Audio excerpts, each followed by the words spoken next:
Bernier, bonjour. Bonjour Julie. Vous êtes président fondateur de Vinea Transactions. Est-ce que vous pouvez nous expliquer un petit peu en quoi consiste l'émission et quel est le métier de Vinea? Alors Vinea, c'est une longue histoire, puisque j'ai créé Vinea il y a 35 ans, dans le sud de la France, à Montpellier. Et donc c'est l'histoire de toute une vie. Et notre métier, c'est un métier qui est très simple à expliquer. Nous réalisons de la transaction de propriété viticole. Nous sommes au cœur des vignobles, c'est notre grosse différence par rapport à notre structure, notre réseau. Nous avons une équipe d'environ une vingtaine d'intervenants, ce qui fait que chaque région a son intervenant attitré. Donc le Bordelais, le Languedoc, la Provence, la Vallée du Rhône, la Bourgogne, la Champagne, le Val-de-Loire et ensuite une autre appellation qui n'est pas du vin, c'est la production de cognac. Pourquoi est-ce qu'un acheteur de domaine viticole a intérêt de passer par une agence spécialisée comme Vinea Transactions? D'une part, on est sur un sujet très technique. Nous sommes des agronomes, des œnologues, nous connaissons très bien les propriétés, les entités. Et donc, aiguiller un investisseur avec une connaissance en amont, c'est tout de même essentiel. La problématique du vendeur, c'est que la vente est difficile. Il y a beaucoup d'émotions dans la démarche du vendeur. Et donc, notre travail, c'est de le sécuriser, de lui donner la juste valeur du bien. Et ensuite, le vendeur, on l'accompagne également par rapport à d'autres problèmes qui sont liés aux conditions de vente, qui sont liés aux problèmes de la fiscalité. Et nous travaillons de concert avec son conseil, son notaire. Et donc, nous rentrons vraiment dans l'intimité du vendeur, de la famille et des gens qui l'entourent.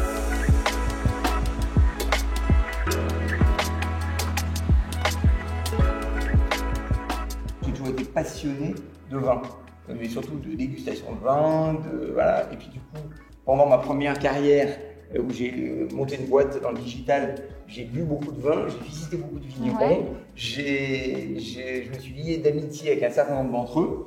Et en 2014, j'ai embarqué ma petite famille. On est arrivé ici et on est pas parti. Michel fait partie des gens qui nous ont permis la pierre angulaire de créer ce projet, ce domaine. On a pratiquement 40 hectares de vignes, Noce, 3 appellations super. Moi, tout de suite, j'ai vu que ma passion se confirmait.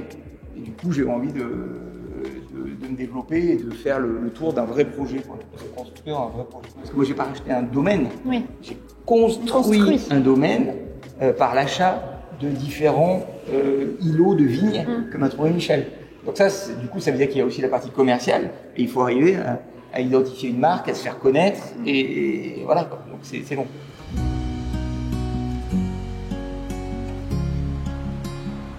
Si on fait un tour de France dans les grandes lignes, qu'est-ce que vous pouvez nous dire sur le marché des transactions avec une vision nationale? Nous avons une multitude de marchés, c'est un peu le millefeuille. Et chaque région a sa vérité. Le grand vignoble de Bordeaux, qui est un vignoble qui souffre un petit peu, ce vignoble a la chance aujourd'hui d'être tout de même assez bien structuré. Et du fait un peu de la tension du marché, il y a de très belles opportunités aujourd'hui qui sont à saisir sur Bordeaux. La chance du Languedoc, c'est que ça offre l'espace et la nature, qui sont 2 paramètres d'aujourd'hui et de demain qui vont être très intéressants. Après la vallée du Rhône, nous avons le sud et le nord, et donc la vallée du Rhône, ça nous permet d'avoir une richesse d'offres assez variée et assez intéressante. La Provence, c'est le royaume du rosé, mais la qualité de vie et l'art de vivre en Provence, c'est un élément d'attractivité qui est également très, très recherché. La Bourgogne, c'est la région où les vignes sont les plus chères au monde. C'est un écrin de bijoux, de petits joyaux, et donc le vignoble bourguignon, c'est un vignoble également totalement à part. Ce qu'il ne faut pas oublier, c'est que nous avons énormément de types de marchés, donc énormément d'acheteurs. Également, nous sommes face à un vignoble qui a la qualité d'offrir à la fois les vignes les moins chères au monde et les vignes les plus chères au monde.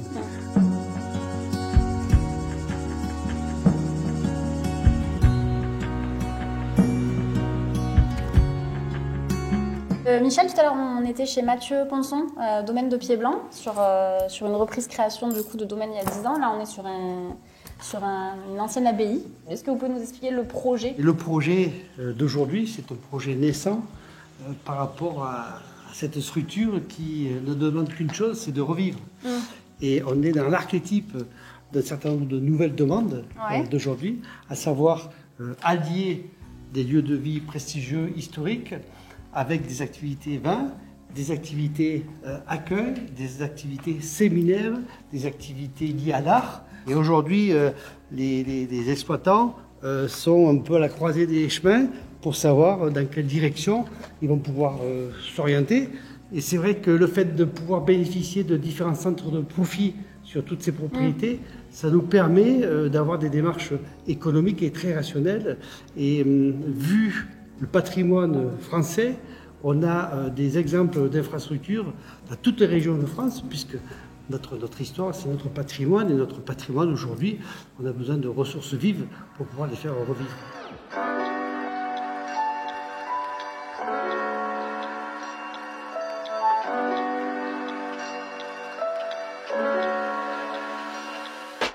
Michel, on est sur un type de propriété totalement différent du domaine de Pied-Blanc. On est sur une bâtisse en pierre du 19e siècle, avec un type de projet encore une fois complètement différent. Nous avons encore rendez-vous avec l'histoire, le patrimoine. C'est ce qui est l'élément essentiel dans notre démarche. Il y a des concepts hospitality qui se développent de plus en plus.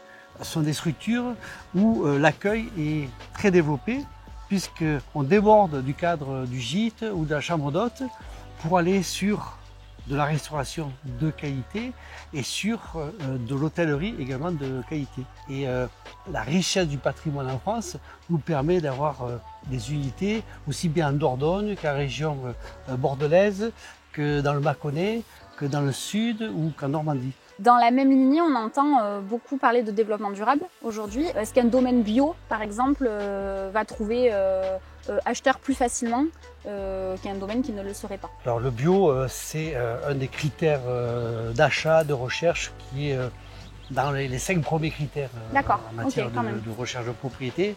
Et dès lors qu'une propriété est reprise, de toute façon, les repreneurs basculent en bio, sachant que la reconversion dure 4 ans. Donc c'est pour ça que les propriétés qui sont déjà en bio sont beaucoup plus appréciées que les autres propriétés qui sont en conventionnel. Nous sommes très sensibles à tout ce qui se passe, très sensibles à l'évolution, au domaine de demain. D'ailleurs, Vigna Transactions adhère à un cluster qui s'appelle Vinceo, qui est un des premiers clusters en la matière sur le sujet de la diversité, sur le sujet de l'innovation et qui touche la problématique environnementale. Ce sont des structures de réflexion, d'analyse. Nous sommes également associés à des centres de recherche, d'agronomie et autres. Et donc on apporte un conseil, un suivi à tous les investisseurs puisqu'on a, je pense, la compétence pour pouvoir le faire.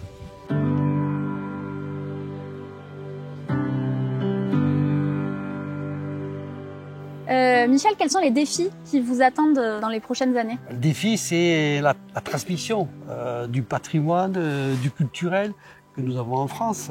Et nous arrivons à proposer chaussures à son pied par rapport à tout type d'acquéreurs.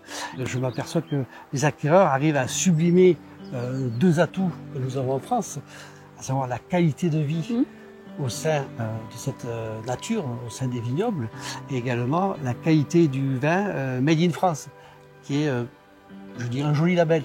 Si vous aviez un mot de la fin à nous donner, quel serait-il? Moi, je me repose sur notre histoire. C'est toujours pas, et 35 ans d'expérience, c'est quelque chose de très important. Ça nous permet d'avoir du recul sur ce que l'on peut proposer, les services que nous pouvons proposer vis-à-vis de tous nos clients. Notre ADN, c'est notre présence terrain, c'est le terroir qui anime toute l'équipe. D'ailleurs, j'aime bien l'image pays, paysan, paysage, et tout le monde se retrouve sur ce sujet-là. Notre volonté, c'est de toujours essayer de trouver des solutions. C'est pour ça qu'in fine, nous aimons nous dénommer les clés des vignes. C'est un petit mot, une petite phrase assez sympathique qui résume ce que nous pouvons apporter à nos clients. Et ce d'autant que je m'aperçois que nous avons été vraiment les précurseurs de notre métier de la transaction viticole en France. Merci Michel. Je vous remercie également.